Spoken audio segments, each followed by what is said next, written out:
Welcome back to Pachter Factor on SIFTD.net. Special welcome to our Patreon patrons. Thank you. You're getting this stuff real time because you're paying for it and you deserve it. Our YouTube subscribers, same thing. You're paying for it, you deserve it. Our Twitch Prime members who have linked their Amazon Prime account, easy and free, and you get the content quicker. And if you don't have a Twitch account and you know somebody who has a Prime account, create a Twitch account, make it happen. Link your account. I'm sure your parents have Prime. There's 235 million Prime members out there. You must have one. You just don't know it. Link those. We get paid. It costs you nothing. It's included in the price of admission. From YouTube, from Cody Carter. How do you think inflation, stagnation, and recession will affect the games industry for both the consumer and for manufacturers over the next 2 to 3 years? Okay. We have the weirdest inflation and recession that we've ever had. And stagnation is just a stupid word. It's not an economic term. It's a Fox News term, so ignore that one. Inflation is when prices go up, period. And if prices are going up above the rate of economic growth, that's inflation. So over the long term, economic growth is typically around 3% a year. Economic growth comes primarily from more people working. That's all it is. So more people working means they produce more stuff, which means we buy more stuff, and they add all that up, and for the US it's called gross domestic product. Every country has gross domestic product. And when you add all that up globally, the global economy grows because we produce more stuff. That's it. And it might not be more people employed. It could be people employed at higher levels. That would also create GDP growth. So think, I used to scoop ice cream at Baskin-Robbins when I was in high school. And then I became a swim instructor when I was in college, and I made a little more money. And then I became a lawyer, and I made a lot more money. And then I became a stock market analyst. I made even more money. So I'm contributing more to the economy, primarily through education. But as I got more experience, I contributed more as well. The economy grew because I created more value by generating more wealth. Either I got paid for it or the clients I advised got paid for it. That's how GDP growth works. That's 3% a year. If prices go up 3% a year, that's not inflationary. That makes sense. If prices go up faster than that, that's inflationary. So as you think through inflation, the drivers of inflation normally are everything.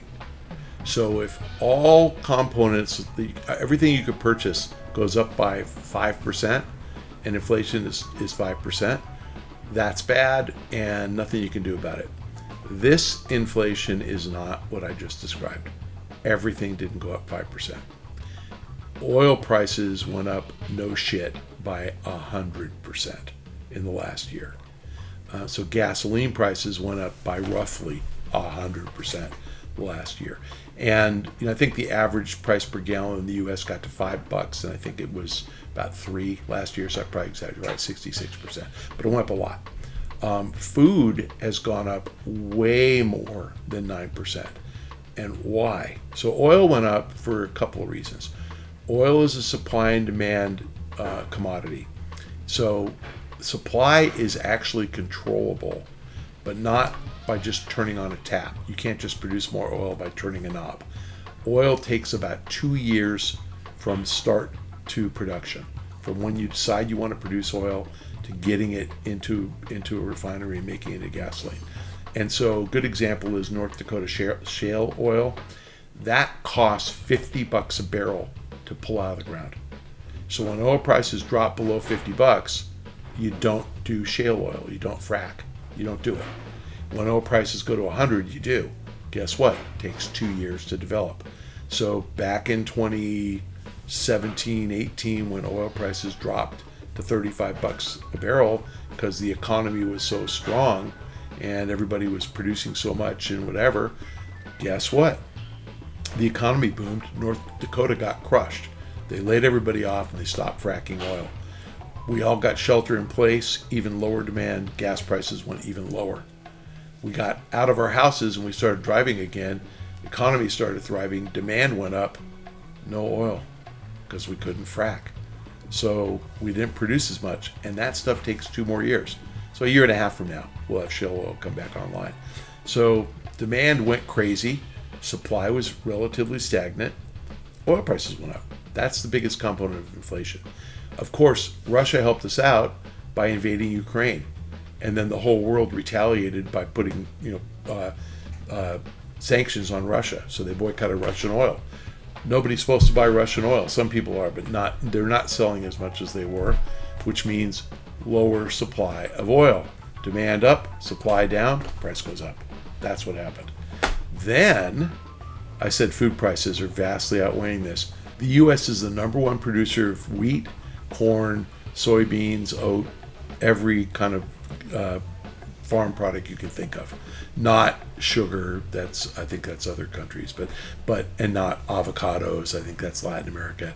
But we're number one in almost everything. The number 2 supplier on the planet of wheat is, do you know? Ukraine. The Ukraine. The number 3 supplier of corn on the planet is? Ukraine. The Ukraine. So what the Russians did, and if you like the current Russian government, there's something genetically wrong with you. What the Russians did is not only are they indiscriminately bombing civilian sites, they've shut down Ukraine's ability to export, even to harvest crops, but to export. So the wheat literally died on the vine, didn't get harvested. And to the extent that they were able to harvest corn or wheat and had corn drying in a warehouse, the Russians bombed the port of Odessa, which is where the grain was exported. Some ridiculous percentage of Europe's corn and wheat consumption comes from Ukraine. I mean, like 80%. So when they can't get corn and wheat, meaning you can't make tortillas and bread, whatever you do with corn, popcorn, but you can't make food, you can't feed your cows, what do? They buy it from the U.S. What's that do to prices? We only make so much. The price goes up.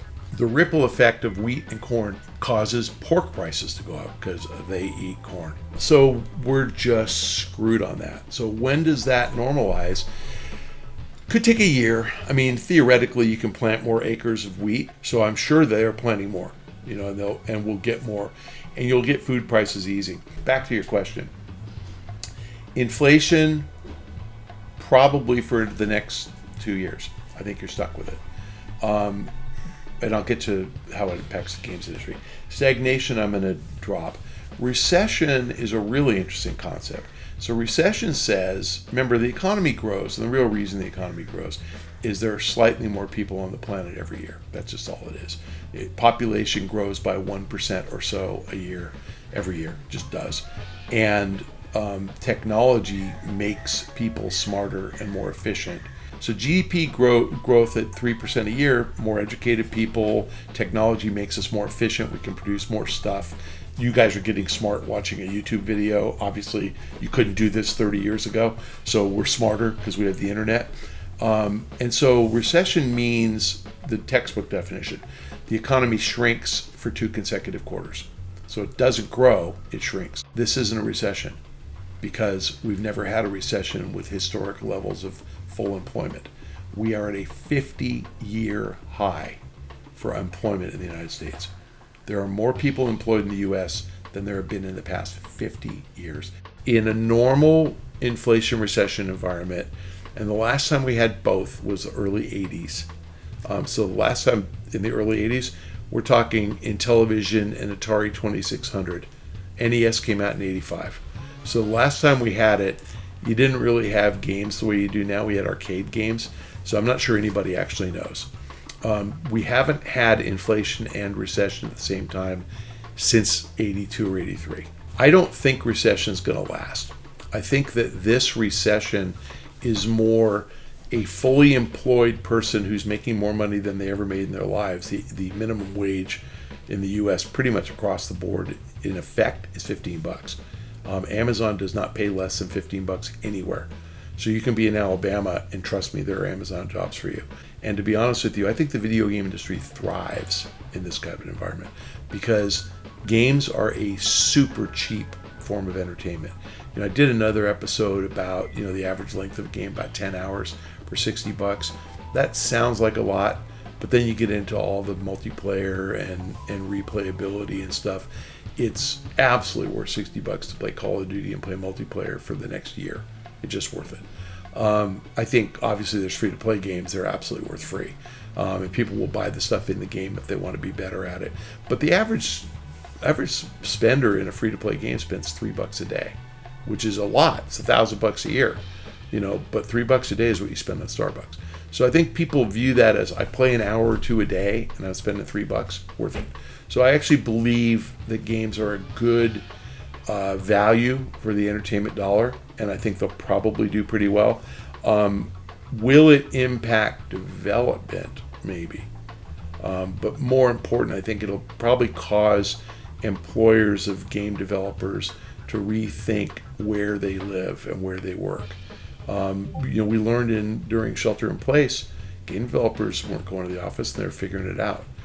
So I think you're going to start seeing people hiring, and the developer will say, well, I live in Salt Lake City and the studio's in Austin, and the studio will go, stay there, no problem. Come visit us once a month, just so we can collaborate. So I actually think you're going to get better employment. I think that the wages are going to be enough for you to get a house in Salt Lake City instead of in Austin, which is expensive. And I actually think the games industry is going to thrive as well. So, but I think all this goes away. The day Russia pulls out of Ukraine, you're going to see prices drop like a stone. I mean, that day. Because Ukraine wheat production, corn production will come back online. Once Russia pulls out, we'll lift sanctions and let them sell their oil again. And all this stuff goes away. Any knucklehead who says this is Biden's fault is an idiot. I answered this in a prior episode, but inflation is going to impact the console manufacturers, obviously. So if price points, of their components go up, they're kind of stuck. I was talking to Turtle Beach about commodity pricing on his chipsets, and he said, my problem is headsets are $49, $79, and $99. He goes, I can't tell somebody, well, my headset's now $104.99 instead of $99, because people just have this $99 price point for a headset. So he goes, on that particular headset, if my price goes up $5, I just eat it and it hits my margin. And that's true. I don't know how you get around it. And I talked on another episode, they shrink the size of the coffee can from 48 ounces to 25 ounces to keep the price same. What are you going to do with your headset? I don't think you're going to give people your headset for the same price. So, so that it's going to hit some people. It could hit PlayStation for sure, but I don't think they're going to raise prices. Thanks for joining us on Pachter Factor on SIFTD.net. If you are a Patreon patron, we really appreciate your patronage. You're getting this real time. If you're a YouTube subscriber, you're also getting it real time. Thank you so much. If you have managed to figure out that your parents have a Prime account and you can link it to your Twitch Prime account, we're getting paid. So please do that. The way to do that is described in the show's description. So just click on that and it'll show you what to do. And if you are too lame to do any of that stuff, or you have no money and you're watching a week late on YouTube, I appreciate the attention. Follow me on Twitter at Michael Pachter.